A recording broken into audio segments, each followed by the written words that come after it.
Students, very welcome back in this कक्षा। और आप लोग कैसे हैं? आई होप आप लोग स्वस्थ होंगे और मस्त होंगे, है ना। तो हम लोग 10th क्लास में जो करंट इलेक्ट्रिसिटी का टॉपिक कर रहे थे उसमें हम लोग बहुत आगे बढ़ चुके थे और हम लोग इलेक्ट्रिक पावर तक की बात किए थे। तो हम लोगों के घरों में क्या होता है कि हम लोगों के घरों में भी पावर कंजम्पशन होता है, लेकिन अक्सर क्या होता है कि जब वो इलेक्ट्रीशियन आता है तभी वो हमारा जो है निकाल के देता है कि तुम्हारे घर का बिल इतना आया हुआ है। तो अगर हम लोग 10th क्लास के स्टूडेंट हैं तो आज के बाद इस तरह की नीड तुम्हें तो बिल्कुल नहीं पड़ने वाली है कि कोई बाहर से कोई गवर्नमेंट का एम्प्लॉय आए और वो तुम्हारे घर का इलेक्ट्रिक बिल चार्ज बताए कि तुम्हारे घर का चार्ज इतना हुआ है। आज के बाद से तुम लोग खुद ही ये सारी चीजें निकालने में एबल हो जाओ कि बस केवल 2 मिनट दो, केवल 2 मिनट तो बहुत ही आसान होता है ये सारी चीजें देखना। तो देखो हमारे जो हमारे घर में इलेक्ट्रिक मीटर लगा होता है वो 2 तरीके का होता है। एक तो वो होता है जो हम लोग खुद परचेज करके लगाते हैं, वो कुछ इस तरीके का होता है। देखो ध्यान से, इसमें केवल किलोवाट आर बता रहा है, ठीक है। ध्यान से अगर देखोगे इसमें तो ये केवल किलोवाट आर बता रहा है, ठीक है। लेकिन जो हमारी इलेक्ट्रिसिटी डिपार्टमेंट है, जो गवर्नमेंट है, गवर्नमेंट की तरफ से जो मीटर लगाया जाता है, जो इलेक्ट्रिसिटी मीटर लगाया जाता है, इलेक्ट्रिक मीटर, वो कुछ इस तरीके का होता है। इसको ध्यान से देखो। अब हम लोग आज चूंकि हम लोग के घरों में यही लगा होता है तो आज हम लोग इसकी रीडिंग देखेंगे बिल्कुल, और ये क्या क्या शो करता है वो सारी चीजें देखेंगे और फाइनली हम लोग अपने घर का बिल खुद ही निकालने में एबल हो जाएंगे। तो चलो देखो, सबसे पहले इस मीटर को जब तुम ध्यान से देखना शुरू करते हो तो इस मीटर में देखो ये जो सबसे पहली वाली रीडिंग दिख रही है, ये सबसे पहली वाली रीडिंग जो है ये रीडिंग है तुम्हारी, ये टाइम बता रहा है। देखो बगल में घड़ी बनी हुई है ना, बगल में घड़ी बनी हुई है और ये घड़ी केवल ये बता रही है कि जिस समय आप इस मीटर को देख रहे हो उस घड़ी में कितना बज रहा है। तो इससे हमें कोई लेना देना नहीं है, इससे यूनिट का कोई प्रभाव नहीं पड़ने वाला। अब देखो, अब आगे देखो, है ना।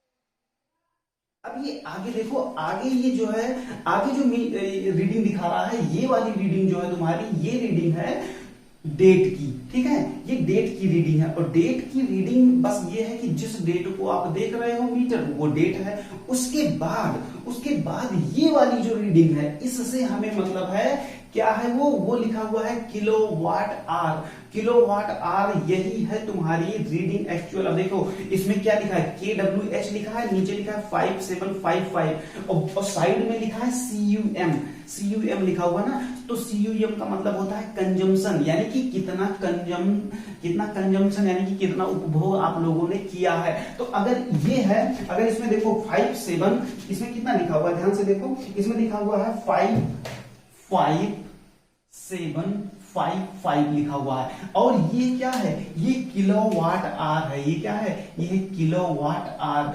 किलोवाट आर के बारे में मैं पहले भी तुम्हें बताया हूं, अगर जिसको आइडिया ना हो पुरानी वीडियो जाके देख सकता है कि किलोवाट आर को किस तरीके से हम लोग एनर्जी में बदलते हैं। या अगर नहीं तो यहां पर भी एक आइडिया ले लो। किलो का मतलब होता है 1000, किलोवाट का मतलब 1000 वाट और आर का मतलब होता है 1 घंटे में, ठीक है ना, एक घंटे में। यानी कि अगर हम इसको एनर्जी में कन्वर्ट करना चाहें तो क्या होगा, एनर्जी का फार्मूला पता है ना, E इक्वल टू क्या होता है, E इक्वल टू क्या होता है भाई, पावर इनटू टाइम। जब अपन पावर को टाइम से मल्टीप्लाई कर देते हैं तो वो एनर्जी में बदल जाता है और पावर जो होता है वो वाट में होता है। याद आ रहा है ना, सारी चीजें निकाल कर रहे हैं ना। तो ये क्या था, ये पावर था तुम्हारा, ये पावर था। जब पावर को तुमने टाइम से मल्टीप्लाई कर दिया तो ये किसमें बदल गया, ये तुम्हारा इलेक्ट्रिकल एनर्जी में एनर्जी बन गई, ठीक है। अब ये चीज हम तुमको पहले से बता चुके थे कि 1 किलोवाट का मतलब होता है 1000 वाट और आर का मतलब जब इसको सेकंड में बदलते हैं तो 1 घंटे में 3600 सेकंड आता है। तो फाइनली क्या होता है 3.6। अगर इसको लिखोगे तो कितना हो जाएगा, 3600 के आगे 1 2 3 0 और बढ़ा दोगे, 1 2 3 0, ठीक है ना। तो 1 2 3 4 5 6, तो यानी कि 3.6 into 10 to the power 6 joule energy निकल के आती है, ठीक है। लेकिन यहाँ पे जो हमारे मीटर में लगा होता है, जो आप मीटर में देख रहे हो, ये मीटर में जो है वो किलोवाट आर है और किलोवाट आवर, 1 किलोवाट आर को ही 1 यूनिट बोलते हैं। ध्यान से सुनो, 1 किलोवाट आर को ही 1 किलोवाट आवर को ही क्या बोलते हैं, एक यूनिट बोलते हैं, और इसी यूनिट का हमें बिल देना पड़ता है। अब बात समझ में आई। यानी कि अगर ये जो रीडिंग शो कर रही है, इसका मतलब ये हुआ कि हमें इसका ही बिल देना पड़ेगा, ठीक है ना। 5755 यूनिट है ये एक्चुअल में। 5700 किलोवाट आवर का मतलब होता है कि 1 किलोवाट आवर में 1 यूनिट होती है, तो इतने किलोवाट आवर में इतनी यूनिट होगी, यानी कि 5755 यूनिट। ओके, अब अगर ये मान लो कि अपने घर का जो बिल आता है वो 4 रुपए आता है, मान लो 4 रुपए प्रति यूनिट अगर आता है, तो सीधी सी बात है भाई, इसको मल्टीप्लाई करके देख लो। आज की डेट तक तुम्हारा जितना भी चला हुआ है मीटर उसका निकल आएगा।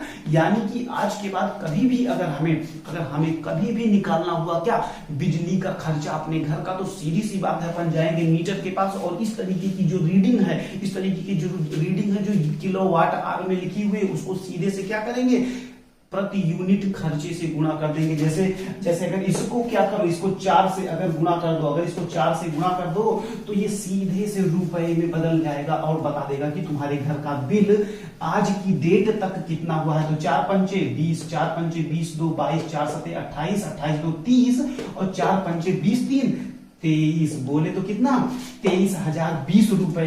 23,020 रुपए ये बिल अब तक का बना हुआ है, ठीक है। तो अब मैं ये आशा करता हूं कि आज के बाद तुम्हें किसी भी चीज की कोई भी अगर आज के बाद तुम्हें यूनिट निकालना हुआ कि कितना यूनिट कंजम्प्ट हो रहा है, ये चीज आप बहुत आसानी से निकाल सकते हो। कितना रुपए खर्चा हो रहा है वो निकाल सकते हो। अच्छा, इसके आगे एक चीज ये मीटर और दिखाता है, उसको भी जरा देख लो। इसके आगे जो दिखा रहा है, ध्यान से जरा देखना कि अब देखो ये जो चीज दिखा रहा है, ये ब्रैकेट में क्या लिखा हुआ है, एमडी लिखा हुआ है। एमडी के बगल में देखो, किलोवाट लिखा हुआ है, और नीचे लिखा है 1.28। तो एमडी का मतलब होता है मैक्सिमम डिमांड, और maximum demand of the day होती है वो एक्चुअली, ठीक है। तो यहाँ पे जो 1.28 लिखा हुआ है और यहाँ पे एमडी लिखा हुआ है, एमडी का मतलब होता है मैक्सिमम डिमांड। तो मैक्सिमम डिमांड का मतलब ये होता है कि अगर 1.28 लिखा हुआ है, तो इसका मतलब 1.28 यूनिट की ही डिमांड होती है एक दिन में, इस घर में, जिस घर की हमने रीडिंग ले रखी है। यानी कि मेरे घर में 1.28 यूनिट की ही मैक्सिमम डिमांड होती है। अगर इससे ज्यादा आया तो ओवरलोडिंग कह सकते हैं, इससे कम आया तो कोई दिक्कत ही नहीं है, ठीक है। तो अब आज के बाद मीटर से रिलेटेड कोई भी समस्या होगी तो तुम लोग खुद सॉल्व करने में एबल हो या नहीं, सीधे से कमेंट में सबसे पहले बताओ भैया। और दूसरी बात ये है कि अगर तुम्हें ये सारी चीजें समझ में आ गई हो, तो एक काम करो, एक काम ये करो कि ये एक क्वेश्चन मैं डाल दे रहा हूं नीचे, उस क्वेश्चन को सॉल्व करके तुम मुझे तुरंत के तुरंत नीचे कमेंट बॉक्स में आंसर दो। क्या आंसर आएगा? तो देखो नीचे तुम्हारा जो तुम्हारा क्वेश्चन है वो क्या कह रहा है कि a boy noted the reading on his home's electricity meter on Sunday at 8 AM and again on Monday at AM। यानी कि वो संडे को भी 8 बजे, सुबह 8 बजे वो चेक कर रहा है, उसके बाद मंडे को भी वो सुबह 8 बजे चेक कर रहा है। तो दोनों मीटर की रीडिंग देख लो, क्वेश्चन देखो अपनी स्क्रीन पे, दोनों पे जो रीडिंग आई है उसके बेसिस पे नीचे जो क्वेश्चंस 4 आपको दिए गए हैं, 5 क्वेश्चन है, 5 क्वेश्चन के आप आंसर नीचे कमेंट बॉक्स में दीजिए। ओके, तो हम आशा अब ये करते हैं कि आपको बिल्कुल भी मीटर रीडिंग करने का आइडिया आ गया होगा। तो इसी आशा के साथ आज मैं इस वीडियो को यहीं पे रोकता हूं, और जहां पर भी रहो तुम लोग स्वस्थ रहो, मस्त रहो, व्यस्त रहो और पढ़ाई करते रहो। जय